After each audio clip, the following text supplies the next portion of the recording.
Someone I'm very proud of personally, Sheikh Abdul Jalil. He's our next speaker. And I'm so happy to say that, mashallah, he is the newly appointed resident Alim, or the scholar, as we say in English, at the Idara Jaferia in Burtonsville, Maryland. A much, much deserved position for this inspirational, knowledgeable speaker. He's worked here in the United States since 2006, and he's worked tirelessly, mashallah, to serve multiple communities, all throughout the United States, traveling constantly, Canada, overseas as well.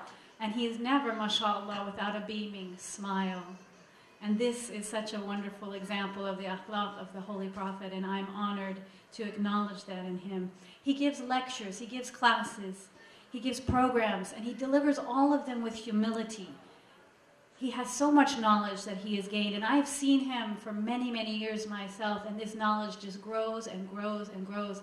And mashallah, he has a beautiful family, one member who is here in the audience with us today, Hidayet, and another son, Mubarak, and many other young brothers too. They are wonderful children, and they are blessed to have such an inspirational father and someone as such a role model. And inshallah, Hidayet is going to follow in his footsteps and do what he does even better, inshallah. Now, he has a background in studies from the Imam Khomeini School in Qurn. This is where he received his master's. And he's also studied with the Ahlulbait Institute in his native Ghana. Now, the breadth of his specialties include fluency in Arabic, English, Hausa, Farsi.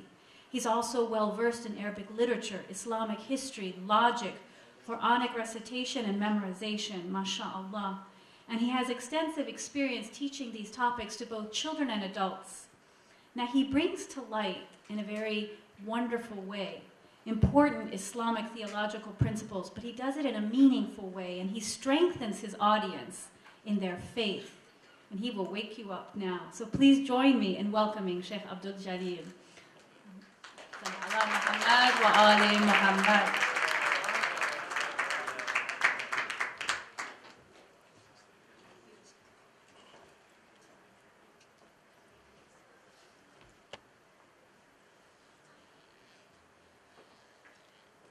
بسم الله الرحمن الرحيم الحمد لله رب العالمين والصلاة والسلام على أشرف الأنبياء والمرسلين سيدي وحبيبي ونور قلبي وثمرة فؤادي طب القلوب ودوائها وعافية الأبدان وشفائها ونور الأبصار وضيائها أبي القاسم محمد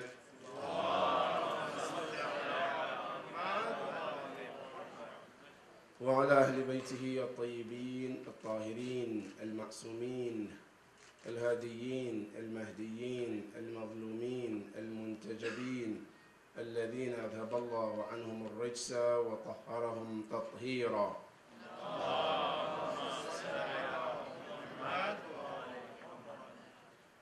قال الله سبحانه وتعالى في محكم تنزيله: بسم الله الرحمن الرحيم وما أرسلناك إلا رحمة للعالمين. صدق الله العلي العظيم. اللهم صل على محمد. My dear distinguished scholars, distinguished panel, distinguished brothers and sisters, I would like to say Assalamu alaikum wa rahmatullahi ta'ala wa barakatuh. And to the non-Muslims, I will say peace to you all. Before I start, I would like to thank Sister for the words that she just mentioned, even though I really believe from the bottom of my heart that I don't deserve any one of these words. And I mean it, but I believe. They said that if somebody is wearing a dark glass, normally what happens is they see everybody dark. When you're wearing something beautiful, you see everything beautiful. She is so beautiful. She thinks everyone like me is that beautiful. And I really appreciate her kindness. Thank you, sister.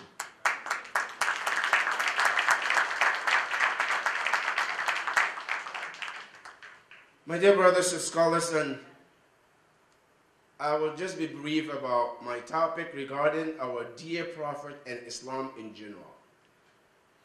Most of the time we talk about Islam is a religion of peace. Prophet is a prophet of peace. But the question is, how did he promote that peace? How did that peace took place during his time? Practically, when he was alive, how did he promote peace? Because one thing is I say about peace, and the acting peacefully is another thing. I can say peace, peace, peace. Let me give you an example, brothers and sisters. And this has to do with the logic. Our scholars, they know. They said that everything in this universe, it has 4 existences. Everything that you can think of. One is called al-wujud al-dhihni. Imagination in your mind. You imagine something in your mind first. And that thing, whatever it is, it exists only in your brain. That is one. Number 2, another existence, it's called al-wujud lafzi. You say it.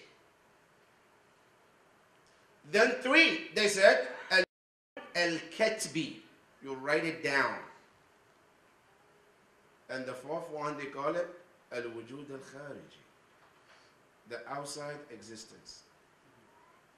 You know, the importance of these 4 different existences that we mentioned, all of them are good, but the most important one is the 4th one. Let me give you an example, just to make it easier for us to understand this point that I'm trying to make. First, may Allah protect you. Inshallah, you don't get sick. You go to the doctor with any problem. You tell the doctor your problem. The first thing the doctor does is to think about medication in his mind first. That is the first one we say, wujud dhihni. He thinks about it. Then 2, he tells you, brother, sister, you need this medication. Then 3, he takes the paper and pen and write it, which we call it prescription. The 4th one is you take the prescription, you go to the pharmacy, and you get the medicine. Now the first one, and the second one, and the third one, they're important. But not as important as the physical medicine. As much as the doctor can tell you, oh, you need this medication. He says you need this medication. He writes down this medication. If you don't have the physical medication, you're not going to be cured from that disease. Another example. If you're hungry, you think of food in your mind. Any food that you can think of. And I tell you, mashallah, most of you know biryani. Right? Or you know nahari. That's one of the best food. Now, you think about this favorite food in your mind. Then you come to say it, I need biryani millions of times. Then you take a paper and pen, you write million times, biryani. Good. But there is no physical biryani outside. Are you going to be filled? You say, I imagine biryani in my mind. I said it, I wrote it. But as long as there is no practical biryani, you're still going to be hungry. We talk about the Prophet. He is prophet of peace. Religion of peace. But the question is, how did he practice that peace when he was alive? So we can follow that steps of that peace, so we can practice the same thing he practiced in order to have the entire universe under the peace as he did during his time. That is what I would like to focus, brothers and sisters. Practical peace that Prophet promoted during his lifetime. Number 1, brothers and sisters, as our dear Sheikh started, the Prophet, before he started anything, he let the people know that I'm a prophet. And the God that sent me is a God of peace. So if you want to be part of that religion, you have one. He told everybody, like Sayyid Sheikh said, one of the name of the God that I serve is As-Salam, the peace. If God is the Lord of peace, of course He wants you to practice peace as well. That is one. So Prophet, the first thing he did practically is to let his followers to understand that Allah and the God that he serves is not any God who promotes any violence, but the God of peace. That is what he started to teach them. 1. 2.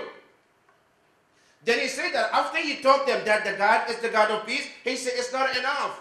You have to even practice the peace among yourself. And that is when you see each other, don't say anything but promote a peace practically. Now listen carefully. The reason why I'm bringing this, because you know, in every science that you go, we have two ways of learning. One is called theory, the other one is called practical. Right? Now the Prophet, the first part what he did is teaching them theory. The God is the Lord of peace. Now how do you implement that peace? Implement it among yourself by seeing each other and promoting the greatest of peace among you. That is number 2. Not only that, brothers, just let me tell you about the importance of how did he promote peace. See, you know, in Islam, as a Muslims, when you stand before God, as you started to pray, you're not allowed to do anything else. No talking, no eating, no playing, no laughing, nothing. Somebody comes and talks to you about something, you can't respond to them. But guess what? There's one thing you can do. When somebody brings the point of peace, the call of peace to you, in the middle of prayer, you know what the Prophet says? He says, pause and respond to the call of that peace. And it's not nothing else you can do. As soon as you stand in front of God, you started your prayer, you are not allowed to do anything. But when somebody walks and says, Assalamu alaikum, peace be upon you, God says, I want you to pause, respond to that peace, because it's the most important thing in life.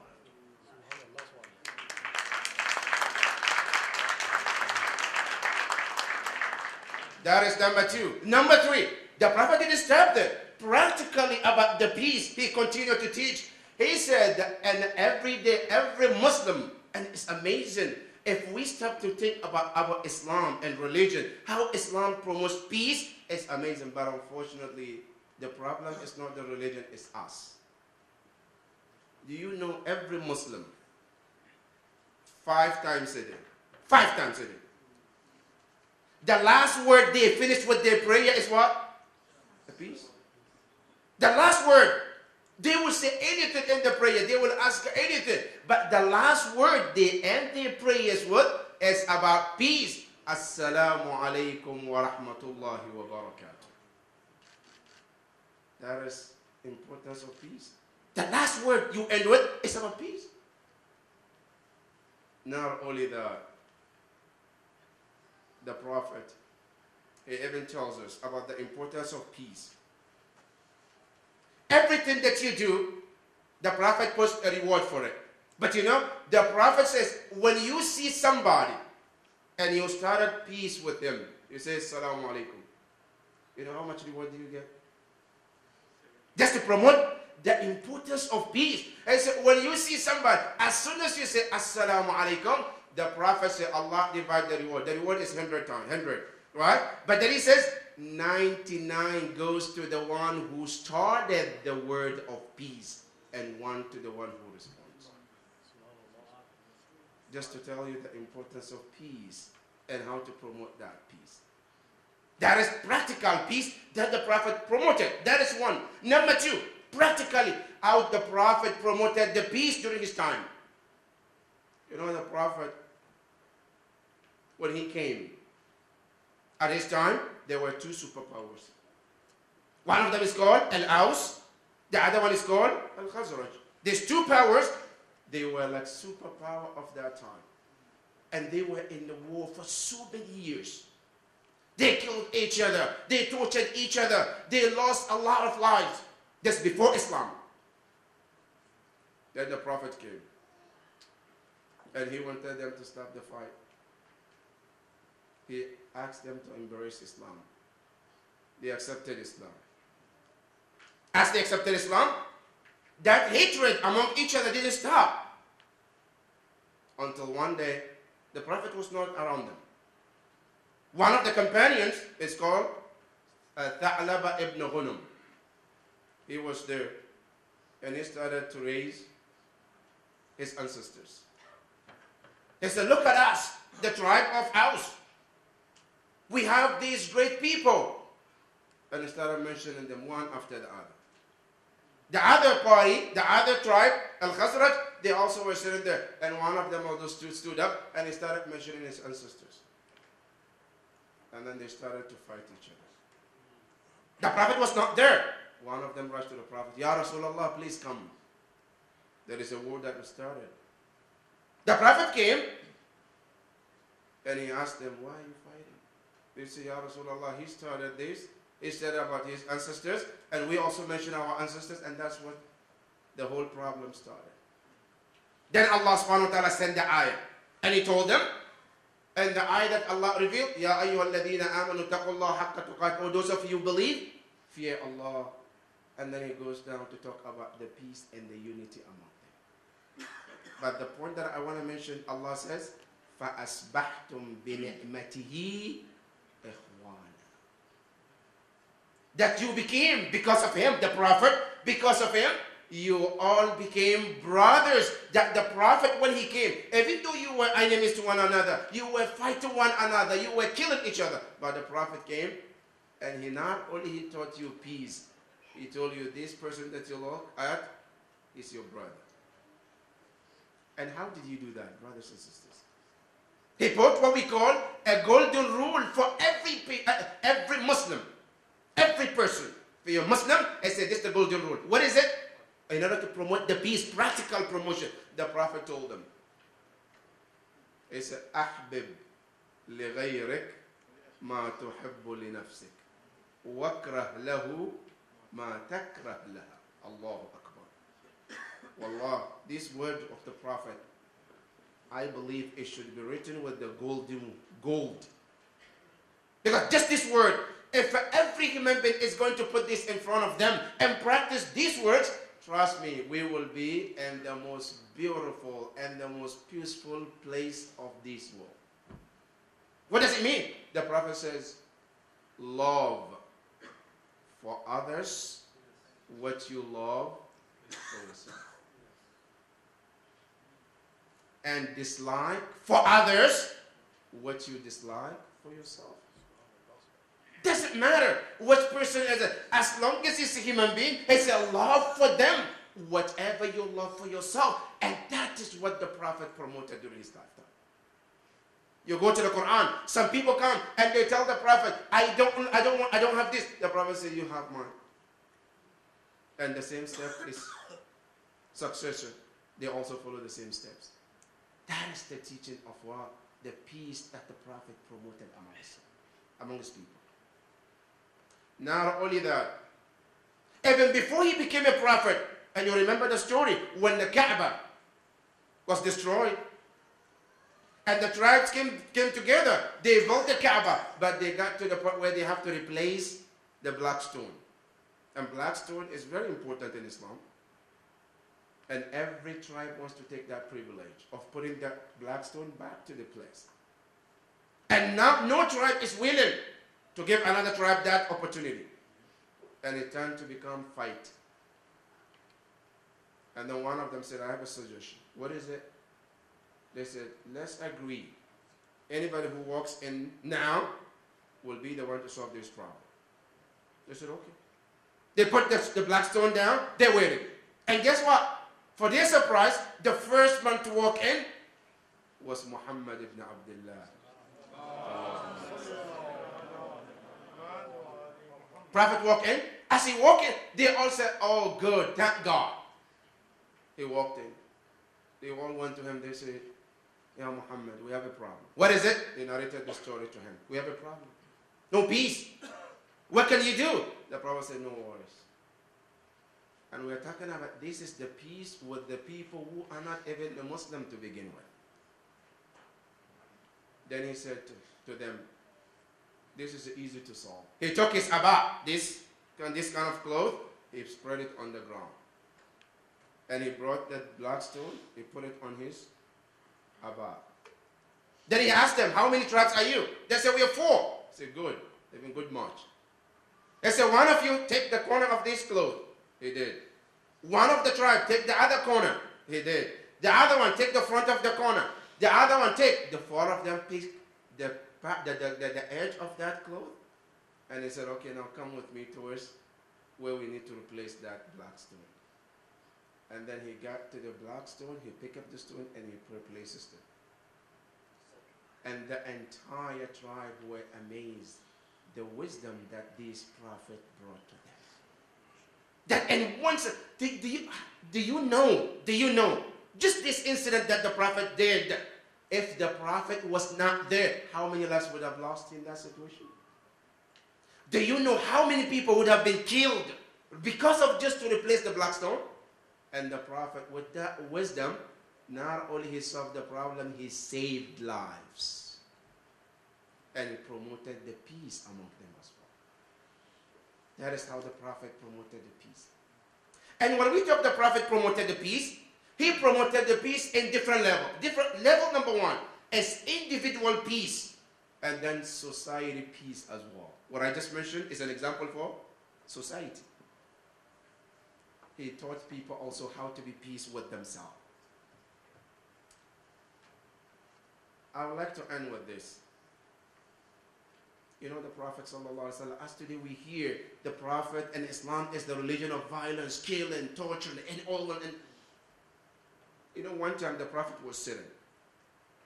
A young man walks in. He came and he greeted the Prophet and the companion. And then he sat next to the Prophet. And he said, Ya Rasulullah, I came to ask you a question. The Prophet said, go ahead, what's your question? He said, Ya Rasulullah, إِذَنْ لِي بِالزِّنَا. I want you to give me a permission that I can go and do any sin that I want. Any sin, fornication, stealing, anything that I can think of. Just give me the permission. So when I do it, I wouldn't get hurt or I wouldn't get punished by anybody. You know, the Prophet ﷺ, as soon as he heard this, the companions, they wanted to promote violence. They were so angry. Why would you question? The Prophet told them, no, be quiet, please. He's talking to me and I can deal with him. Then he brought the young man close to him. And he said to them, to the young man, I heard what you asked for. But I want to ask you a question. And I want you to be open with me. It's a question that I have for you. أَفَتَرْضَاهُ لِأُخْتِكَ? Would you allow anybody to sleep with your sister in the way you're asking me to allow you to do it? He looked at the Prophet and he nodded, no. أَفَتَرْضَاهُ لِبِنْتِكَ? Would you allow it for your daughter? He said, no. أَفَتَرْضَاهُ لِأُمِّكَ? Would you allow anybody to do it with your mother? He said, no. The Prophet said, the question you ask me, if I permit you, is either you do it with somebody's mother, or somebody's sister, or somebody's daughter. And if you don't allow it in your mother, and your sister, and your daughter, how do you expect me to allow you to do with other people's mothers or daughters? When the young man heard it, you know what I call this? Internal knockout. The Prophet said, no, there is no any physical, no, just internal knockout with the wisdom. When he heard this, he put his head down, and then later he said, Ya Rasulullah, can you do me a favor? He said, yes, I'll do a favor. What do you want? He said, pray for me.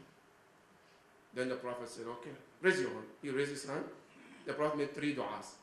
Allahumma gfir dhanba. Allah, forgive his sin. You know why he said forgive his sin? Because talking to the Prophet in such a manner is sin. 2, I say, Allahumma hassin farja. Ya Allah, I ask you to help him to get married soon. 3, Allahumma tahhir qalba. Allah, purify his heart. Brothers, the last point is this. Peace can never be established unless we started with peace with ourselves individually. Let me say this, and my last word. You cannot give something unless you have it. Can you give $1 if you don't have $1? No. You have to have $1 in order to give $1. You cannot promote or give peace unless you have peace yourself. And the only way you can start with peace is to start with yourself. May Allah give us that peace, inshallah.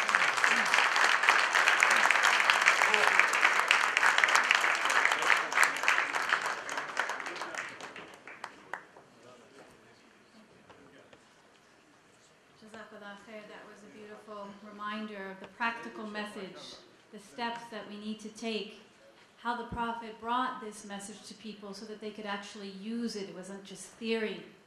It was a real solution to life by reminding people to look at other human beings as themselves. And that's what will allow us to behave better and create peace when we recognize that the other is ourself.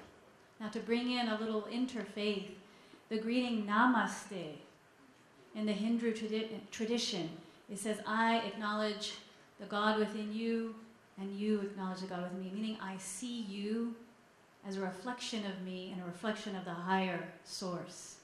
And so you're not just looking at another person like your enemy, someone to fear, somebody to be concerned about, somebody who's going to take something away from you, but you're seeing them as part of yourself, woven into this fabric of creation, woven into the creation of the one true power. SubhanAllah. Thank you for those amazing words and inspiration.